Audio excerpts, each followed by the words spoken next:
Vosotros habláis español. Ustedes hablan español. ¿Qué hacéis? ¿Qué hacen? Both are Spanish, both are correct, so why do they sound so different? Amigas y amigos, welcome back. This is Profe Juan, and by the end of this video, you'll understand why Spanish from Spain sounds different, the biggest grammatical differences you'll notice, and whether you actually need to learn them. And as I always tell you, this is not about complicated grammar. This is about how Spanish actually works. And you know this, many learners have this experience. They spend a month learning Spanish. Then they watch a Spanish show from Spain, maybe El Chiringuito, El Hormiguero, I don't know. And suddenly, it feels like a different language. You're like, am I really learning Spanish? Well, I have good news. Most of the differences are predictable, and many of them come from grammar, not vocabulary. Let me remind you first. Spanish is spoken in more than 20 countries. Just like English sounds different in the US, in the UK, Australia, and Canada. Believe me, it's different. When I hear someone from the UK or Scotland, mate, in Scotland it's a different language. Well, Spanish also has regional differences, but the grammar is mostly the same. There are just a few areas where Spain does things a little different. Let me illustrate the big idea. Spanish from Spain isn't a different language. It's mostly the same system with a few grammatical differences. And the biggest difference is just one word. Vosotros. Well, vosotros. In my Spanish, accent is, no. We're not making that today. Let's talk about vosotros. And look at this. Vosotros habláis español. This is, you all speak Spanish. In most of Latin America, people say, ustedes hablan español. It's the same meaning, but a different grammar. Spain has two plural forms for you. Ustedes, the one you and I, we both know what ustedes is, And vosotros, sorry. Most of Latin America uses ustedes. Mostly for for everything, okay? In Latin America, it would be ¿qué hacen? Like, what do you do? What do you guys do? In Spain, it would be ¿qué hacéis?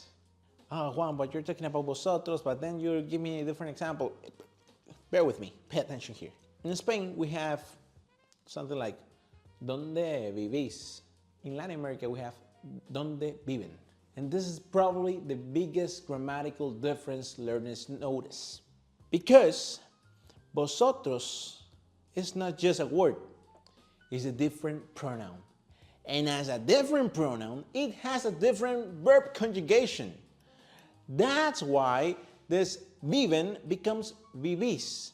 That's why this hacen, que hacen, becomes que hacéis. It's because this pronoun triggers a different conjugation. Isn't it beautiful? It is beautiful. Of course, once you learn vosotros, another difference immediately appears. Of course, you're now aware of, okay, now we have a pronoun vosotros. But then we have vosotros coméis, vosotros vivís, vosotros habláis. Again, these forms only exist because Spain uses this pronoun, vosotros. If you already know hablan, comen, viven, you can understand Spain perfectly. You simply need to recognize the extra set of endings. That's pretty much it, right?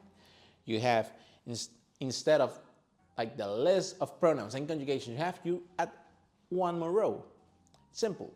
Now let's move to a different thing that surprises many learners because it involves object pronouns. And I know you're a fan of those pronouns. Le vi ayer. In much of Latin America, many speakers would say lo vi ayer, meaning I saw him yesterday. This phenomenon is called leísmo. In parts of Spain, people often use le, where many Latin Americans would use lo. You'll hear it, you'll see it, and it's completely normal in Spain. The important thing is you don't need to start using it yourself. You just need to recognize it. And don't be alarmed. And now let's look at a difference that isn't really grammar, but learners notice it immediately. The TH sound. And look at this, because at the beginning of the video, I had this struggle because it's almost automatic. It's almost in my head. I'm just set for this. Look at this. Gracias. Cinco. Cerveza. In most of Spain, many speakers pronounce C and Z with a sound similar to the TH. Examples, like again, instead of gracias, we would say gracias. And it's funny because at the beginning of the video, not intended, it wasn't intentional, I started to pronounce like this, because you know that you're with the vosotros thing. And again, gracias in Spain is something like gracias. Cinco is cinco. Cerveza is cerveza. In most of Latin American countries, we don't have this, right? And this isn't grammar, it's pronunciation. But it's one of the easiest ways to recognize Spanish from Spain. The big question is, do you really need to learn it? $1 million question. The answer is not necessarily. If your goal is communication, Latin American Spanish and Spanish from Spain are overwhelmingly similar. We are brothers, we're siblings. Learn one variety well, then gradually become familiar with the other. That's what native speakers do too. I mean, I don't learn Spanish from Spain when I visit my friends in Barcelona. Nah, it's a big deal. They understand. Now, let's analyze the pattern. The biggest grammatical difference is vosotros habláis. Again, we have a new pronoun and then we have a new conjugation, right? In Latin American is ustedes hablan. Amigos y amigas, everything else is much smaller. Let's do a little recap together. Spanish from Spain is not a different language. Most of the grammar is exactly the same. The biggest difference are, again, vosotros, vosotros. And of course, we have some pronoun difference like the leísmo scenario. And some pronunciations difference like gracias become gracias, but the core language remains the same. If you understand one variety, you have already most of the way to understanding the other. So don't get scared. But now it's your turn.